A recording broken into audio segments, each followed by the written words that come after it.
নমস্কার, শুভঙ্কর কয়াল ইউটিউব চ্যানেলের পক্ষ থেকে আপনাদের সবাইকে জানাই স্বাগত। ফুড এসআই এক্সাম সম্পর্কে কয়েকদিন আগেই একটা ভিডিও আমি আপনাদের দিয়েছিলাম ইউটিউবে, এবং সেখানে সর্বপ্রথম আমি ইউটিউবে জানিয়েছিলাম আপনাদের যে ফুড এসআই এক্সাম ডেট সম্পর্কে পিএসসি 26শে ডিসেম্বর পিএসসির প্রোটেস্টে কী জানিয়েছে, এবং সেখানে আমি আপনাদের বলেছিলাম যে মার্চ মাসের প্রথম অথবা দ্বিতীয় সপ্তাহে ফুড এসআই এক্সাম হতে পারে। এটা আমি সেদিন জানিয়েছিলাম, আপনারা অনেকজন দেখেছেন, 20-21 হাজার মতো জন দেখে নিয়েছেন অলরেডি ভিডিওটা। আশা করি আপনারা জানেন ইনফরমেশনটা। এবার তারপর থেকে আজকে কন্টিনিউ করা যাক। এই বিষয়ে আরও কিছু ইনফরমেশন আজকে জানতে পেরেছি, সেই জিনিসগুলো নিয়ে আলোচনা করব। প্রথম আপনারা একটা প্রশ্ন আমাকে বারবার জিজ্ঞাসা করছেন যে ইলেকশন অ্যানাউন্স হতে পারে মার্চ মাসে, আর এপ্রিল মে মাসে ভোট হতে পারে। এটা সংবাদ মাধ্যমে বিভিন্ন জায়গায় ঘুরে বেড়াচ্ছে, বিভিন্ন জায়গা থেকে আমরা জানতে পারছি যে মার্চে ইলেকশন ঘোষণা হতে পারে, এপ্রিল মেতে ইলেকশনটা হতে পারে। তো তার ফলে এক্সামে কী ইম্প্যাক্ট আসতে পারে, এক্সাম তার জন্য কি পিছিয়ে যাবে বা এরকম কিছু হবে, সেই বিষয়টা নিয়ে আলোচনা করা যাক। প্রথমত এই বিষয়টা আলোচনা করার জন্য আমি যে জিনিসটা আপনাদের সামনে দেখাচ্ছি সেটা হচ্ছে ইলেকশন কমিশনের একটা অ্যাক্ট, ইলেকশন কমিশন অফ ইন্ডিয়ার একটা অ্যাক্ট, যে একটার নাম হচ্ছে compendium of instruction on model code of conduct. Compendium of instruction on model code of conduct, এটা হচ্ছে অ্যাক্টের নাম।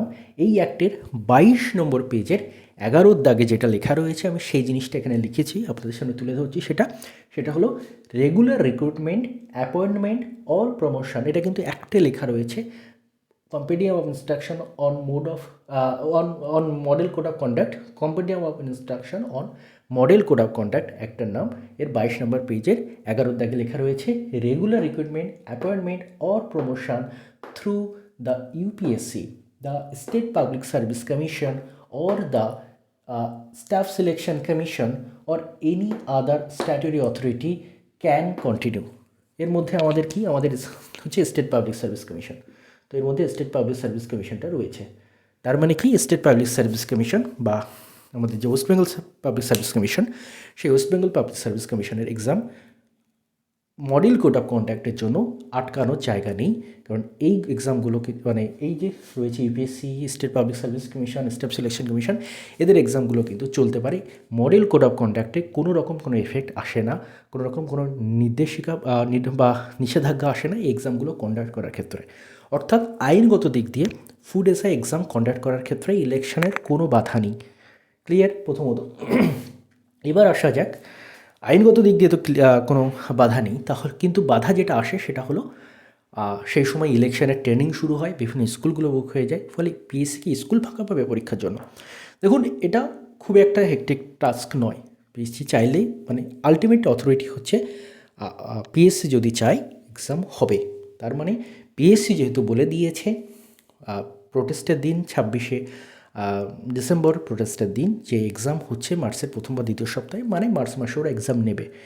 এরপরে আজকে কি ইনফরমেশন পাওয়া গেল, এরপরের গুরুত্বপূর্ণ ইনফরমেশন এখান থেকে শুরু হচ্ছে। আজকে ইনফরমেশন পাওয়ার যেটা আমি জানতে পেরেছি, এবং সেটা আপনারাও দেখতে পারেন, পিএসসির একজন প্রাক্তন শ্রদ্ধেয় স্যার, যিনি বিভিন্ন সময় বিভিন্ন আপডেট দেন, তো তাকেই স্টুডেন্টরা জিজ্ঞাসা করেছিল এই ব্যাপারটাতে, তো ফুড এসআই এক্সামের ব্যাপারে তিনি যেটা জানিয়েছেন যে পিএসসিতে কথা হচ্ছে এই নিয়ে যে মার্চের মাঝামাঝি সময় ফুড এসআই এক্সাম হবে। মার্চের মাঝামাঝি সময় ফুড এসআই এক্সাম কন্ডাক্ট করার জন্য প্রস্তুতি চালাচ্ছে পিএসসি। তার মানে আমরা যে ইনফরমেশনটা ওখান থেকে পেয়েছিলাম সেটা ভেরিফাইও হয়ে গেল। ক্লিয়ার?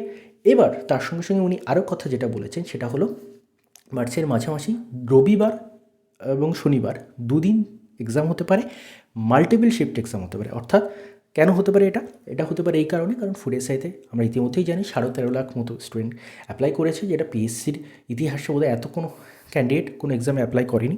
তো সেই জন্য একটা হিউজ টাস্ক, এক্সাম নিতে একদিনে নেওয়া সম্ভব নয়, একটা শিফটেও এক্সাম নেওয়া সম্ভব নয় 13 লাখ স্টুডেন্টের। তার ফলে দুদিন ধরে এক্সাম নেওয়ার কথা ভাবছে পিএসসি। এটা গুরুত্বপূর্ণ আপডেট, দুদিন ধরে এক্সাম নেওয়ার কথা ভাবছে পিএসসি, শনিবার এবং রবিবার এক্সাম নেওয়ার কথা ভাবছে পিএসসি। এর আগে আমরা পিএসসি ক্লার্কশিপে 2019-এ দেখেছিলাম, সেখানে একদিনে 2টো শিফট এক্সাম হয়েছিল, অর্থাৎ 2টো শিফটে এক্সাম হয়েছে, এর আগে ইতিহাসে রয়েছে পিএসসি। দুদিন ধরে এক্সাম সাধারণত পিএসসি নেয় না, বাট এবার কিন্তু বেশি ক্যান্ডিডেট থাকার জন্য পিএসসি শনিবার রবিবার দুদিন ধরে এক্সাম নেওয়ার চেষ্টা করছে, এবং মাল্টিপল শিফট এক্সাম নেয়, অর্থাৎ একদিনে 2-3টে শিফটও হতে পারে। ক্লিয়ার? তো এবার এক্সাম কবে হতে পারে? প্রথমত 2-3 মানে মার্চ মাসের ওই মার্চ মাসের 3 তারিখ যে সানডেটা রয়েছে, 2 তারিখ যে স্যাটারডেটা রয়েছে, ওই দিনটায় হয়তো বা এক্সাম হবে না, এর যতটুকু জানা যাচ্ছে বিভিন্ন জায়গা থেকে। তাহলে এক্সাম হতে পারে, স্যার যেহেতু বলেছেন মার্চের মাঝামাঝি, তার মানে আমরা ধরে নিই 9 তারিখ একটা শনিবার রয়েছে, 10 তারিখ রবিবার রয়েছে মার্চ মাসে, দেন 16 তারিখ শনিবার রয়েছে, 17 তারিখ রবিবার রয়েছে, দেন 23 তারিখ শনিবার রয়েছে, 24 তারিখ রবিবার রয়েছে। অর্থাৎ এই মধ্যে যে কোনো দুটো ডেট, অর্থাৎ যে কোনো শনিবার রবিবার ধরা হবে। অর্থাৎ 9-10 ধরা হতে পারে, 9-10 এক্সাম হতে পারে, নইলে 16-17 এক্সাম হতে পারে, নইলে 23-24 এক্সাম হতে পারে মার্চ মাসে। এবার সবচেয়ে আমার যদি আপনারা জিজ্ঞাসা করেন অ্যাকুরেট মানে সবচেয়ে প্রবাবিলিটি বেশি কোনটা, অ্যাকুরেট নয়, সবচেয়ে প্রবাবিলিটি বেশি, আমি যেটা বলবো 16-17 মার্চ মাসের 16 তারিখ 17 তারিখের প্রবাবিলিটিটা সবচেয়ে বেশি। অর্থাৎ আপনার ফুডেস এক্সাম হতে পারে মার্চ মাসের 16 তারিখ শনিবার, মার্চ মাসের 17 তারিখ রবিবার, এই দুদিন এক্সাম হতে পারে। এক্সাম হতে পারে মাল্টিপল শিফটে। মাল্টিপল শিফটে মানে একদিনে দুটো শিফটে এক্সাম হতে পারে, দুটো হাফে এক্সাম হতে পারে, অথবা 3টে শিফটে এক্সাম হতে পারে। ক্লিয়ার? যেমন আমাদের স্টাফ সিলেকশন কমিশনের এসএসসি সিজিএল সিজিএলএসের এক্সাম যেগুলো হয়, একদিনে 2-3টে করে শিফট থাকে, অনেক দিন ধরে এক্সাম চলে। এখানে পিএসসি 2 দিন ধরে এক্সাম নেওয়ার চেষ্টা করছে, শনি রবিবার এবং মাল্টিপল শিফটে। কতগুলো শিফটে এক্সাম হবে সম্ভবত এর আগে আমরা দেখেছি পিএসসি একদিনে 2টো শিফট এক্সাম নিতে, ক্লার্কশিপের ক্ষেত্রে 19 সালে আমরা দেখেছি সেটা। তার মানে হয়তো বা 4টে শিফটে এক্সাম নিতে পারে পিএসসি। তার থেকে বেশি শিফট লাগবে কিনা, মানে কোনো দিন 3টে শিফট হবে কিনা, সেটা পিএসসি ঠিক করবে, আলটিমেট অথরিটি পিএসসি। বাট আমরা ধরে চলছি এখনও পর্যন্ত 3 থেকে 4টে শিফট কিন্তু লাগতে পারে। অর্থাৎ 3 থেকে 4টে শিফটে পরীক্ষা হবে। 3 থেকে 4টে শিফটে পরীক্ষা হবে মানে 3 থেকে 4টে আলাদা সেট আপ কোশ্চেন হবে। অর্থাৎ প্রত্যেকটা শিফটের কোশ্চেন আলাদা হবে এবং কোশ্চেনের লেভেলটা কাছাকাছি রাখারও চেষ্টা হবে। অর্থাৎ ফার্স্ট শিফটের সঙ্গে second shift, third shift, fourth shift সবগুলোর কোশ্চেনের লেভেলটা কাছাকাছি রাখার চেষ্টা হবে। সাধারণত আমরা এতদিন দেখেছি পিএসসিটা নর্মালাইজেশন হয়নি, অর্থাৎ নর্মালাইজেশন আশা করি আপনারা সবাই জানেন, তো নর্মালাইজেশন হয়নি। বাট এবার হবে কিনা সেটা আমরা সময়ের সাথে সাথে জানতে পারবো। বাট ইম্পর্টেন্ট ইনফরমেশন এটাই যে এক্সাম হতে পারে আপনাদের মার্চ মাসের মিডিলের দিকে, 9-10 তারিখে, অথবা 16-17 তারিখে, অথবা 23-24 তারিখে। 16-17 তারিখে এক্সাম হওয়ার সম্ভাবনা সবচেয়ে বেশি। মাল্টিপল শিফটে আপনাদের এক্সাম হতে পারে। এটাই হচ্ছে আপডেট। যদি ইনফরমেশনটা কোনো কাজে লাগে, যদি ঠিকঠাক মনে হয়, অবশ্যই চ্যানেলটি সাবস্ক্রাইব করতে ভুলবেন না, কারণ চ্যানেলে যদি আপনি প্রথমবার হয়ে থাকেন সাবস্ক্রাইব করে রাখুন। যে কোনো ইম্পর্টেন্ট ইনফরমেশান, অথেন্টিক ইনফরমেশান সবার আগে আপনি পেয়ে গিয়ে থাকবেন। কোনো বন্ধু যদি প্রিপারেশন নেয় তাকেও শেয়ার করে দেবেন ভিডিওটি, তারও হেল্প হবে। এবং তার সাথে সাথে অবশ্যই আপনাদের যত মূল্যবান মন্তব্য রয়েছে, জিজ্ঞাসা রয়েছে, সেগুলো কমেন্ট সেকশনে আপনারা জিজ্ঞাসা করতে পারেন, মন্তব্য রাখতে পারেন। আর অবশ্যই ভিডিওটি লাইক করতে ভুলবেন না। আর যে কোনো ইনফরমেশান আপডেট আপনারা তো সবার আগে পেয়ে গিয়ে থাকেন। ইম্পর্টেন্ট ইনফরমেশান আরও একবার রিপিট করছি, মার্চের মাসেই আপনার এক্সাম হওয়ার সম্ভাবনা সবচেয়ে বেশি। 16 তারিখ 17 তারিখে সবচেয়ে এক্সাম হওয়ার সম্ভাবনা বেশি।